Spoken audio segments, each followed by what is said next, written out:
जीवन को अच्छा जीना है, शांति से जीना है। जब पुरानी बातें याद आए तो मेरा एक ही सूत्र याद रखना, जो भी आ रहा है जाने दो, निकल जाने दो। जो भी जा रहा है जाने दीजिए, उसे पकड़ के मत बैठिए। आदमी भूतकाल पकड़ के बैठा रहता है, तूने मुझे गाली दी। अब एक बात बताओ, उसने तुझे गाली दी तो एक बात बताइए, फिर तूने ली काहे को मेरे भाई? वो गाली देने को स्वतंत्र है तो हम भी गाली लेने नहीं लेने के लिए उतने ही स्वतंत्र हैं। लेकिन किसी ने गाली दी, तुम फट से ले लेते हो, ऐसे लेते हो, ऐसे लेते हो, जैसे सचिन का कैच लेने के लिए दौड़ लगा दी हो तुमने। विचार, सामने वाला गाली दे रहा है, आप क्यों ले रहे हैं गालियां? पहले जमाने में आपको मालूम है, अपने संवाद को भेजने के लिए लोग चिट्ठियां लिखा करते थे। चिट्ठी लिखते थे और क्या करते थे मालूम है? उस चिट्ठी में टिकट नहीं लगाते थे। बैरंग चिट्ठी, बैरंग लेटर क्यों डालते थे? कि जल्दी पहुंच जाएगा। ध्यान रखिए, हमारे देश का स्टैंडर्ड जल्दी पहुंचाने के लिए बेईमानियां शुरू हो गई। आप बताइए, जिस लेटर में चिट्ठी ना हो उस लेटर को बैरंग लेटर बोला जाता है, बैरंग चिट्ठी बोली जाती है। और वह चिट्ठी यदि सामने वाले के पास जाए और जब वो चिट्ठी लेगा तो क्या करना पड़ेगा उसको? बोलो, पैसे देना पड़ेंगे ना?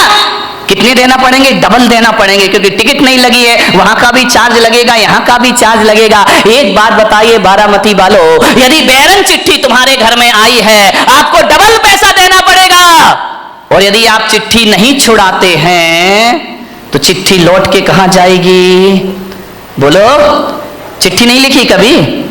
पैदा होते ही मोबाइल ले लिया क्या हाथ में? वह चिट्ठी लौट के वहीं जाती है जहां से आती है। यदि आपने चिट्ठी नहीं छुड़वाई तो बैरंग लेटर, बैरंग वापस चला जाता है, और जब वहां जाता है तो उससे डबल किराया वसूल किया जाता है। आपसे मेरा निवेदन है, गाली भी एक बैरंग चिट्ठी हुआ करती है, सामने वाला हमें दे रहा है, और यदि हम उस गाली को स्वीकार ना करें, उस गाली को ना लें, तो गाली लौट कर कहां जाएगी? जहां से आई है वही। लेकिन आदमी तो बैरंग चिट्ठी लेने को तैयार खड़ा है पट से। ला, क्या लिखा है? ध्यान रखना, जितना चिट्ठी भेजने वाला स्वतंत्र है उतना लेने या नहीं लेने वाले आप भी स्वतंत्र हुआ करते हैं। किसी ने गाली बकी, आप लेते क्यों? उसको वापस छोड़ दीजिए, जहां से गाली आई है वहीं पर लौट कर चली जाए। भूतकाल के लिए कभी क्रोध मत करो, वो समय गुजर गया, वो परिस्थिति गुजर गई, वो वातावरण चला गया। क्रोध अभी तक सीने से लगा के बैठे हो, ध्यान रखिए, रात गई सो बात गई, भूल जाइए उसको। वरना कुछ लोग बचपन की दुश्मनी को आज तक अपने सीने से लगाकर, अरे किसी ने कुछ कह दिया, दो बातें कह दी, अरे तो क्या बिगड़ गया अपना? यदि लड़ाई झगड़े में तुम जीत गए, जब भी ध्यान रखना, देवरानी से लड़ाई हो, सास से लड़ाई हो, भाई भाई की लड़ाई हो, बाप बेटे में लड़ाई हो, आदमी ये प्रयास करता है कि मैं जीत जाऊं, सामने वाला हार जाए तो बड़ी शांति मिला करती है। एक बात बताइए, आप एक बात मुझे बता दीजिए कि आप यदि छोटे मोटे झगड़ों में जीत गए तो क्या रामनाथ कोविंद आपको भारत रत्न का अवार्ड देंगे? नहीं नहीं देंगे तो बताओ, फिर खूब लड़ो, हाथ में डंडा ले लो, पत्थर, कौन सा सम्मान मिल जाएगा? यदि दो लोगों के विवाद में एक आदमी जीत गया तो उस समय ये सोचना, इससे मुझे कौन सी उपलब्धि मिल गई? कौन सा प्रधानमंत्री मेरा सम्मान कर देगा? कौन सा राष्ट्रपति मुझे अवार्ड देगा? कौन मुझे भारत रत्न बना देगा? आप बताइए, आप जीत भी गए भाई से झगड़ के, देवरानी से यदि जिठानी जीत भी गई तो कौन सा उसे वर्ल्ड कप इनाम में मिल रहा है? विचार करिए, आप इतना दिमाग लगा लीजिए, लड़ने की क्या जरूरत, झगड़ने की क्या जरूरत है? और इस लड़ाई में जीत भी गए तो कौन सा हमारा नाम हो जाएगा? कौन सी मालाएं हम पर डरेंगी? अरे इतना ही जीतने का शौक है ना, तो जाओ सीमा पर पाकिस्तान को जीत कर आओ, भारत तुम्हें सम्मान की निगाहों से देखेगा, हिंदुस्तान में तुम्हारा सम्मान बढ़ेगा। और मैं आपसे निवेदन कर रहा हूं, पाकिस्तान को जीतो या ना जीतो, महावीर की तरह खुद को जीत लो, दुनिया तुम्हें भगवान मानना प्रारंभ कर देगी, दुनिया तुम्हें पूजा करना प्रारंभ। जीतना है तो अपने आप से जीतो, लड़ना है, झगड़ा करना है तो अपनी गलत प्रवृत्तियों से झगड़ा करो, ये दुनिया तुम्हें महापुरुषों की श्रेणी में ले जा करके बेटा। आदमी छोटी मोटी लड़ाइयों को बहुत बड़ी जीत समझता है, बन गए। इन जीतों में, छोटी जीतों से खुश मत हो। यदि क्रोध को जीतना है तो ध्यान रखिए। मान्यवर, बात छोटी है, बात बहुत बड़ी है। समझो तो बड़ी है, ना समझो तो बात की कोई कीमत नहीं है। ध्यान रखिए, दिक्कत इसी बात की है कि हम लोग छोटी जीत को बहुत बड़ी जीत समझा करते हैं। क्या होगा, किसी से बहस करने में जीत गए, ये बहुत बड़ी जीत नहीं होती है। जीते हो किसी ने देश तो क्या, हमने तो दिलों को जीता है। ध्यान रखिए, दिलों को जीतने का प्रयास करिए। किसी से लड़के जीत गए तो बहुत बड़े विजेता या सम्राट नहीं कहला जाओगे। एक बात याद रखना, यदि कमठ जीत भी जाता तो दुनिया उन्हें पारसनाथ नहीं मानती। रावण जीत भी जाता तो राम की तरह उनके मंदिर नहीं बनाए जाते। ध्यान रखना, रावण हार गया, राम जीत गए। लेकिन एक बात ध्यान रखना, राम इसलिए महान नहीं है कि उन्होंने रावण को मारा है। राम इसलिए महान है कि पूरे दो साल तक रावण से युद्ध चला, लेकिन राम के चेहरे की मुस्कुराहट कभी खत्म नहीं हुआ करती है। इसलिए राम के दुनिया में मंदिर बनाए जाते हैं। ध्यान रखिए, थोड़ा सा समझने का प्रयास करिए। मान्यवर, कई लोग भविष्य के झगड़े करते हैं, कई का क्रोध फ्यूचर टेंस को लेकर होता है।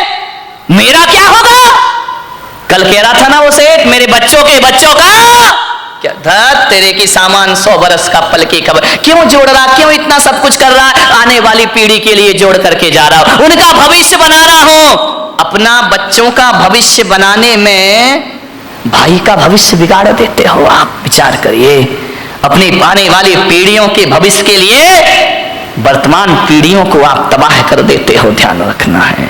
मान्यवर, भविष्य को लेकर क्रोध करते हैं।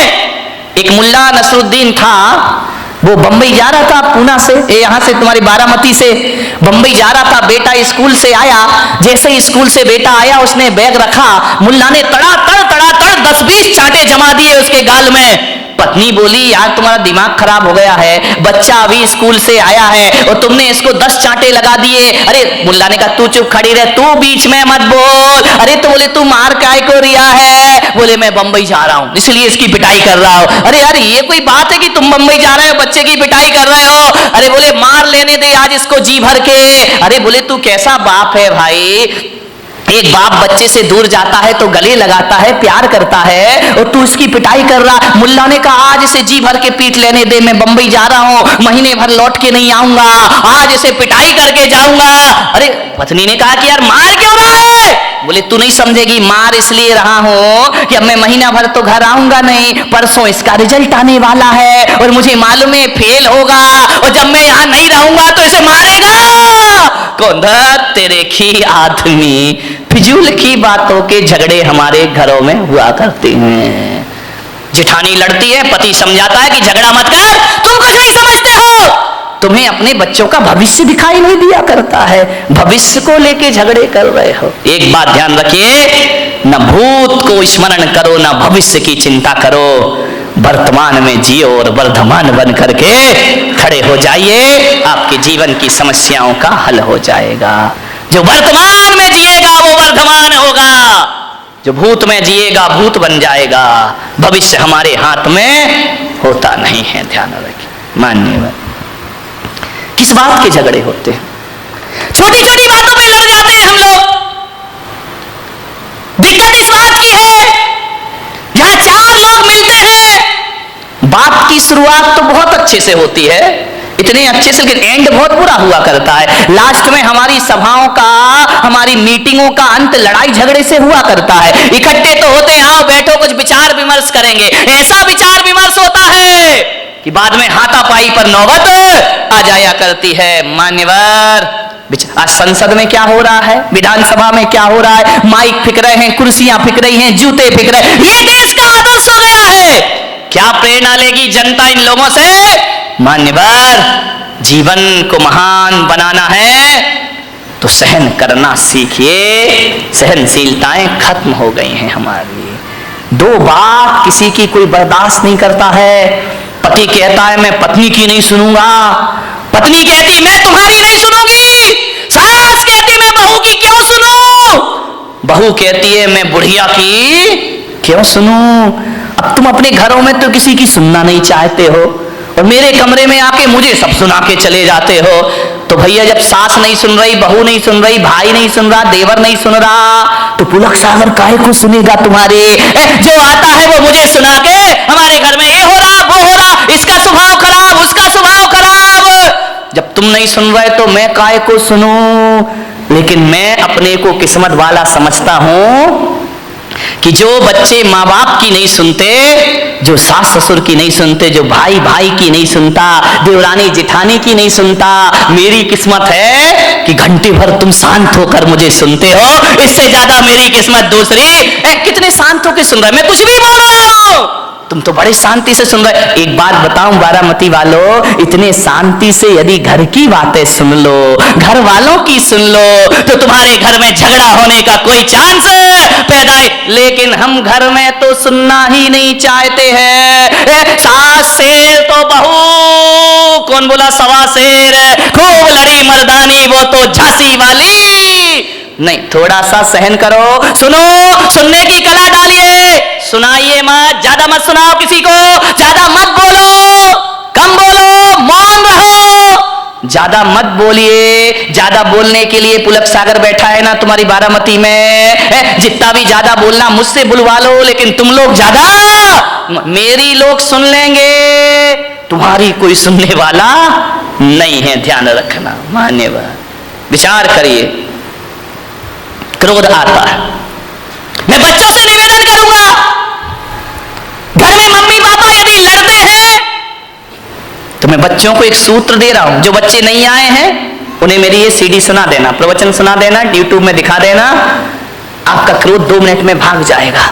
जब मम्मी पापा बहुत क्रोध कर रहे हो ना, तो आजकल एक वो आया है, एक पेन है जिसमें रिकॉर्डिंग हो जाती है ना, वीडियो बन जाती है, आवाज वॉइस रिकॉर्डिंग हो जाती है। जब मम्मी पापा लड़े बेटा, तो पेन में रिकॉर्डिंग कर लिया करो, फिर देखना ये क्रोध में क्या क्या बकते हैं। और जब ये शांत हो जाए, और शांत होने के बाद भी नहीं, जब घर में कोई मेहमान आए तो उन्हें नमोकार मंत्र की धुन मत सुनाना, नमोकार मंत्र की झनकार नहीं, मम्मी पापा की टनकार सुनाना। उस समय पता लगेगा कि हम क्रोध में क्या क्या बोल गए। क्रोध में ध्यान रखना, क्रोध में आदमी बेहोश हो जाता है, उसे होश नहीं रहता कि मुझे क्या बोलना है। एक बार एक आदमी तो क्रोध में इतना बोला, गुस्से में इतना बोला, अपने बच्चे को बोला, अबे गधे की औलाद। बच्चे ने कहा सही कह रहे हो बापू, ध्यान रखिए। आदमी होश थोड़ी रहता, मैं गुस्से में बोल के आ रहा हूं, अबे गधे की औलाद। अब विचार करिए, उसने कहा, गुस्से में एक पति ने पत्नी से कहा कि क्यों जब तेरी शादी हुई थी तू पागल थी क्या, जो मेरे से शादी, पागल थी क्या जो शादी के समय तूने नहीं देखा मुझे, अब तुझे गुस्सा आ रहा है, पागल थी क्या?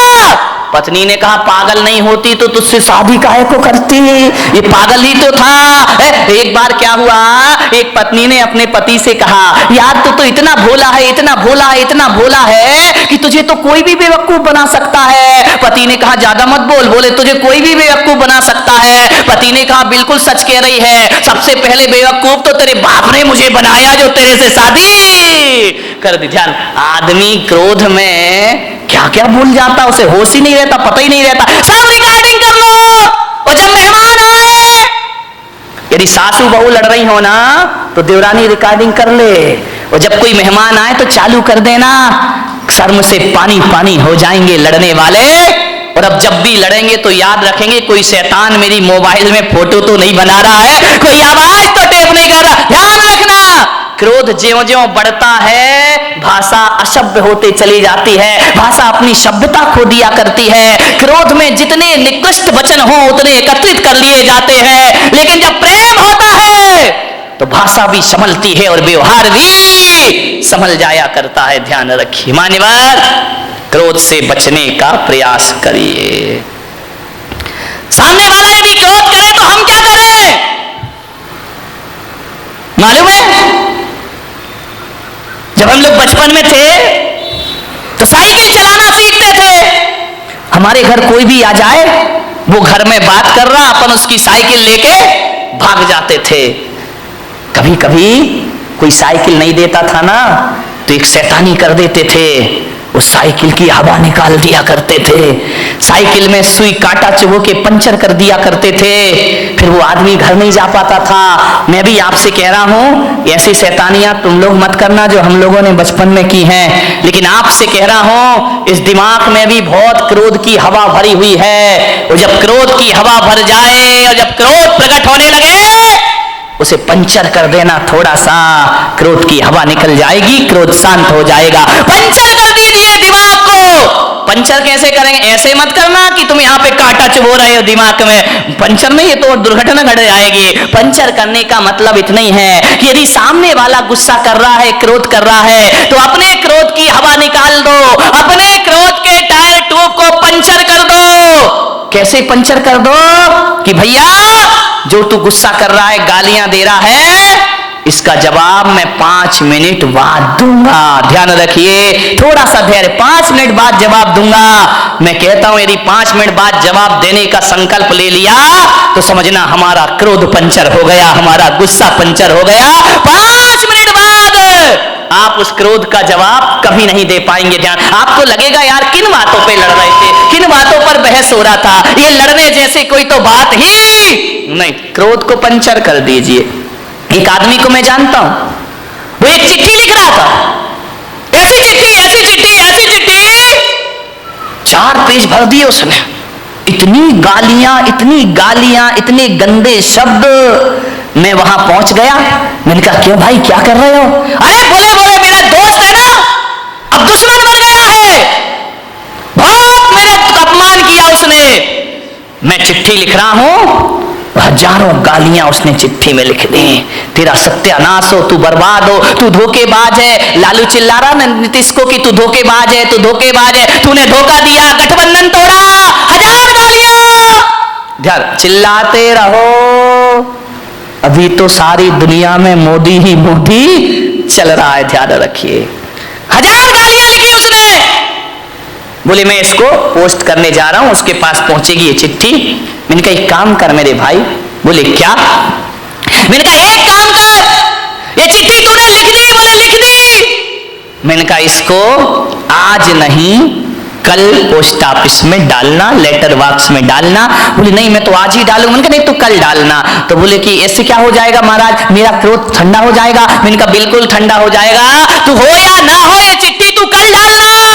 लेकिन एक बात याद रखना, आज इस चिट्ठी को पैक मत कर, रखा रहने दे, कल पैक करना, टिकट लगाना और अपने दुश्मन के एड्रेस पर डाल देना। बोले ठीक है आप कह रहे तो ये नियम मैं पाल लेता हूं। उसने हजारों गालियां लिख करके एक लिफाफे में रख दी। दूसरे दिन जब डालने को गया तो उसने कहा कि यार एक बार पढ़ तो लूं, कोई गाली इसमें कम तो नहीं रह गई है। जैसे ही उसने पढ़ा, उसने देखा यार मैं कितना स्टैंडर्ड का आदमी और इतनी घटिया गालियां लिखा करता हूं, आप विश्वास नहीं करेंगे। जैसे ही उसने चिट्ठी पढ़ी, क्रोध शांत हुआ, चिट्ठी को फाड़ फूड़ कर डस्टबिन में डाल दिया। बोले जवाब देने से कोई मतलब? ध्यान रखना, क्रोध तात्कालिक पागलपन है, और जब ये पागलपन पैदा होता है तो एक बात याद रखना, क्रोध तात्कालिक पागलपन की निशानी है। जब आदमी क्रोध में होता है तो पागलों जैसी हरकतें प्रारंभ कर दिया करता है। लेकिन एक बात ध्यान रखना, ऐसा पागलपन है जो जब पागलपन ये दूर होता है ना तो पश्चाताप दे करके जाता है हमारी जिंदगी को। सिवा पश्चाताप के हमारे हाथ कुछ लगता नहीं। क्रोध के तात्कालिक पागलपन को शांत करिए, वरना जिंदगी भर आपको पछताना पड़ेगा। ध्यान रखिए, क्रोध तो छोटी सी का टेम्परेरी चीज है, परमानेंट चीज नहीं है। लेकिन क्रोध में जो भी हम करते हैं वो हमें जिंदगी भर के लिए पश्चाताप दिया करता है। ध्यान रखिए, एक बात याद रखना, क्रोध पे थोड़ा ब्रेक लगाना है तो तात्कालिक उत्तर मत दीजिए, थोड़ा सा इंतजार करिए, क्रोध अपने आप शांत होकर के चला जाएगा। ये क्रोध पैदा क्यों होता है आप बताइए? हर आदमी को क्रोध आता है, क्रोध क्यों पैदा होता है? जब अपेक्षा बढ़ जाती है तो क्रोध का जन्म हो जाया करता है।